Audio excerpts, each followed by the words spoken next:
Breaking news. Montha తుఫాన్ ఎంతో మంది జీవితాలను అతలాకుతలం చేసింది. అందులో ఒక ప్రేమ జంట ఉసురు కూడా పోసుకుంది. ప్రేమ జంటను మోంతా తుఫాన్ విడదీసింది. ఇద్దరు ప్రేమ జంట బైక్పై వెళుతూ ఉన్న సమయంలో ఒక్కసారిగా వరద ఉధృతి ఎక్కువైంది. శ్రావ్య, శివకుమార్ ఇద్దరు హైదరాబాద్ నుంచి వరంగల్కు వెళుతూ ఉన్నారు.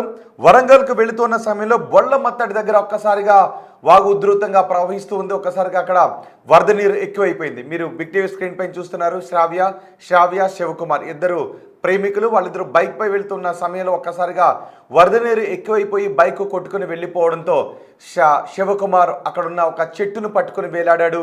చెట్టును పట్టుకుని తను ప్రాణాన్ని దక్కించుకున్నాడు. కానీ ఆ వరద ప్రవాహంలో శ్రావ్య మాత్రం కొట్టుకుని వెళ్ళిపోయింది. అదిగో మీరు బిగ్ టీవీ స్క్రీన్ పైన చూస్తున్నారు.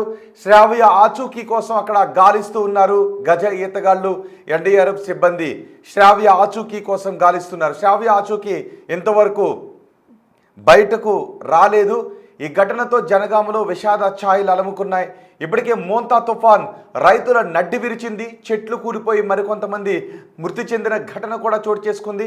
ఇప్పుడు ఒక ప్రేమ జంట బైక్పై వెళుతూ ఉన్న సమయంలో ఒక్కసారిగా బైక్ నీళ్లలో పడిపోవడంతో శ్రావ్య ఆ నీళ్లలో కొట్టుకుని వెళ్ళిపోయింది. వాళ్ళు ఎంత వెతికినప్పటికీ కూడా ఎన్డీఆర్ఎఫ్ సిబ్బంది, గజ ఈతగాళ్ళు ఆ చుట్టుపక్కల ఉన్న చెరువుల్లో వెతికినప్పటికీ శ్రావ్య ఆచూకీ మాత్రం ఇంతవరకు బయటకు రాలేదు. ఆ సమయంలో ఇప్పుడు మీరు చూస్తున్న ప్రాంతం బోట్లతోనూ గజ ఈతగాళ్ళు అక్కడ ఉన్న చెరువుల్లో వెతుకుతూ ఉన్నారు. ఆ చుట్టుపక్కల ఉన్న చెరువులన్నింటిలో కూడా వెతుకుతున్నారు.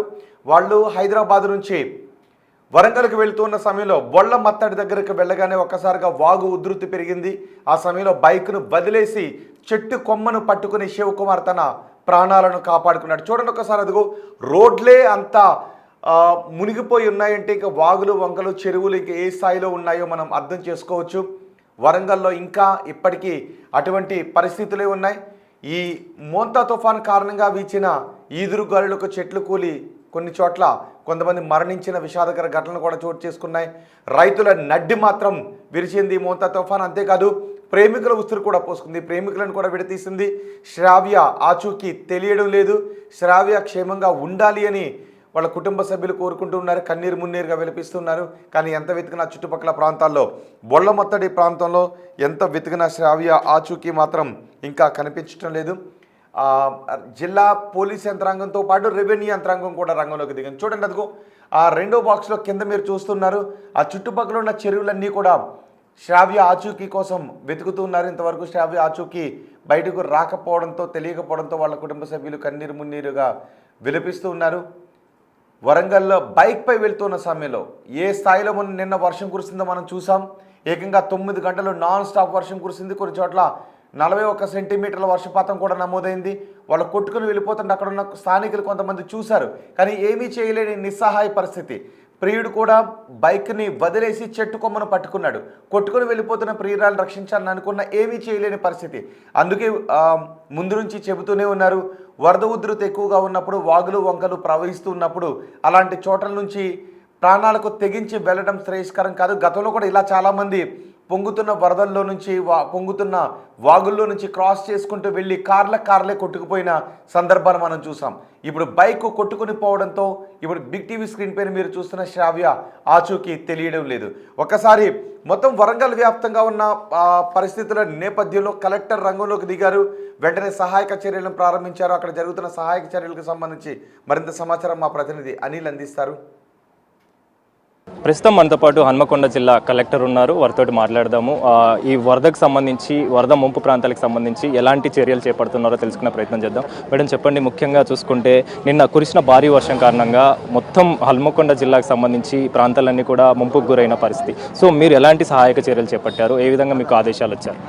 ఇప్పుడు మనకి హన్మకొండ జిల్లాలో చూస్తే నిన్న 24 అవర్స్ వ్యవధిలో మనకి 42 సెంటీమీటర్ హైయెస్ట్ రెయిన్ఫాల్ భీమదేవరపల్లిలో పడింది. అలాగే డిస్ట్రిక్ట్ యావరేజ్ రెయిన్ఫాల్ మనకి 15 సెంటీమీటర్స్కి పైగా ఉంది.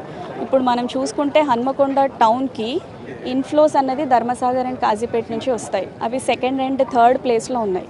ధర్మసాగర్లో దాదాపు 35 సెంటీమీటర్స్ వర్షం పడింది. కాజీపేటలో దాదాపు 28 సెంటీమీటర్స్ వర్షం పడింది. సో అన్ని ఇన్ఫ్లోస్ మనకి హన్మకొండ టౌన్కే వస్తాయి to Bhadrakali tank and different chain chain linked tanks ద్వారా అది వాటర్ వెళ్తూ ఉంటుంది. సో అలా మనకి హ్యూజ్ ఇన్ఫ్లోస్ రావడం వల్ల మనకి ఇక్కడ హంటర్ రోడ్, అలాగే గోపాల్పూర్, తర్వాత పిఎఫ్ కాలనీ, ఇవన్నీ కొంచెము మనకి సబ్మర్జెన్స్ అంటే ఇనండేషన్ అయింది. We're trying to rescue with NDRF and SDRF and local GWMC DRF teams also. మేము ముఖ్యంగా చూసుకుంటే ప్రెసెంట్ హంటర్ రోడ్ వద్ద ఉన్న సోషల్ వెల్ఫేర్ గర్ల్స్ హాస్టల్కి సంబంధించి కూడా కొంతమంది విద్యార్థినులు ఇరుక్కున్నట్టుగా, చిక్కుకున్నట్టుగా కూడా తెలుస్తుంది. వాళ్ళకి సంబంధించి ఎలాంటి సహాయక చర్యలు మీరు చేపడుతున్నారు? అంటే ఆ కాలేజ్లో మనకి 400 స్టూడెంట్స్ ఉన్నారండి. కాకపోతే అది G+3 బిల్డింగ్. ఓకే, నైట్ వరకు చూసుకుంటే మనకి జస్ట్ యాంకిల్ లెంత్ వరకు నీళ్ళు వచ్చాయి. సో వాళ్ళు ఫస్ట్ ఫ్లోర్, సెకండ్ ఫ్లోర్కి షిఫ్ట్ అయ్యారు. కానీ నిన్న మీరు చూస్తే ఇదంతా మొత్తం వాటర్తో లాక్ అయిపోయింది. కాబట్టి మనం ఎర్లీ మార్నింగ్ నుంచి రెస్క్యూ స్టార్ట్ చేశాము. తప్పకుండా అందరినీ తీసుకొచ్చి మనము దగ్గరలో ఉన్న సోషల్ వెల్ఫేర్ స్కూల్లోనే అరేంజ్ చేస్తున్నాము వాళ్ళకి. అండ్ ఇక్కడ రహమత్ నగర్లో కూడా ఇప్పుడు we sent 1 SDRF team. So different ప్లేసెస్లో మనకి ఇనండేషన్ ఉంది కాబట్టి ప్రయారిటైజ్ చేసి పంపిస్తున్నాము. Everyone will be rescued, no problem. Rescue చేసిన వాళ్ళకి సంబంధించి కావచ్చు, వాళ్ళని మీరు సహాయక చర్యలు చేపట్టేటప్పుడు ఎలా పునరావాస కేంద్రాలు ఎక్కడ ఏర్పాటు చేశారు? ఎన్ని పునరావాస కేంద్రాలు మీరు ఏర్పాటు చేయడం జరిగింది?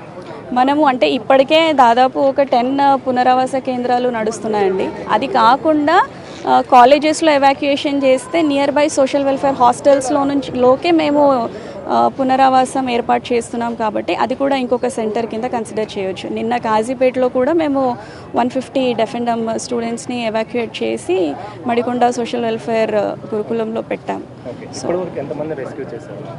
నిన్న రాత్రి వరకైతే మేము దాదాపు 250 మందిని రెస్క్యూ చేశాము. ఈరోజు మార్నింగ్ నుంచి రెస్క్యూ ఎఫర్ట్స్ కొనసాగుతున్నాయి. ఇక్కడ ఒక 400, గోపాల్పూర్లో ఒక 60, తర్వాత టీఎన్జిఓస్ కాలనీలో ఒక 60 మెంబర్స్ ఉన్నారు. మళ్ళీ ఇక్కడ కూడా మనకి సిఎస్ఆర్ గార్డెన్ దగ్గర కూడా చెప్పారు. So number is increasing. Okay, టీములు ఎన్ని టీములు పనిచేస్తున్నాయి? డిఆర్ఎఫ్ సిబ్బందికి సంబంధించి కావచ్చు, ఎస్డీఆర్ఎఫ్ సిబ్బందికి సంబంధించి కావచ్చు, ఏ విధంగా సహాయక చర్యలు టీములు ఏర్పాటు చేశారు? మనకి ఎస్డీఆర్ఎఫ్ అంటే 4th బెటాలియన్ వాళ్ళు ఉన్నారు. 3 టీమ్స్ నడుస్తున్నాయి along with their boats and staff. తర్వాత ఎన్డీఆర్ఎఫ్ కూడా మనకి 2 టీమ్స్ ఉన్నాయి. తర్వాత లోకల్ జీడబ్ల్యూఎంసీ డిఆర్ఎఫ్ టీమ్స్ కూడా ఉన్నాయి. అలాగే ఫైర్ డిపార్ట్మెంట్ వాళ్ళు కూడా ఉన్నారు. చివరిగా మేడం, రానున్న రోజులు అంటే ముఖ్యంగా మళ్ళీ వర్ష సూచన హన్మకొండకు చేయడం జరిగింది. దీనికి సంబంధించి మీరు ఏ విధంగా సిద్ధంగా ఉన్నారు? ప్రభుత్వం నుంచి ఏ విధమైనటువంటి ఆదేశాలు మీకు రావడం జరిగింది? అంటే మనకి ఈ రోజు తర్వాత మనకి రెడ్ అలర్ట్ అయితే లేదు. You can see the sky is also getting clear ఇప్పుడు. సో వర్షం మనకి ఉండకపోవచ్చు డెఫినెట్లీ, కానీ ఇప్పుడున్న ఇన్ఫ్లోస్ నుంచి ప్రజలని రక్షించడమే మా ఫస్ట్ ప్రయారిటీ. ప్రస్తుతం అయితే ఎలాంటి ఇబ్బంది లేదు, అంటే మనకి వర్ష సూచన అయితే లేదు మనకి ఈరోజు. Thank you. సో మొత్తానికైతే కలెక్టర్ చెప్తున్న వివరాల ప్రకారం ఈ జలదిగ్బంధంలో నిండి ఉన్న ప్రాంతాలకు సంబంధించి కావచ్చు, ముంపుకు గురైన ప్రాంతాలకు సంబంధించి కావచ్చు, సహాయక చర్యలు అయితే చేపడుతున్నాము. ఎవరికి ఎలాంటి ఇబ్బంది లేకుండా కూడా పునరావాస కేంద్రాలు కూడా ఏర్పాటు చేయడం జరిగింది. అందుకు గాను ఎస్డీఆర్ఎఫ్ సిబ్బంది, మిగిలిన సిబ్బందులు కూడా అప్రమత్తమై అలర్ట్ అయ్యి ఇప్పటికే సహాయక చర్యలు అయితే చేపడుతున్నామని చెప్పేసి అయితే కలెక్టర్ చెప్తున్నారు. కెమెరా పర్సన్ నరసింహతో కలిసి అనిల్, బిగ్ టీవీ, హన్మకొండ నుంచి.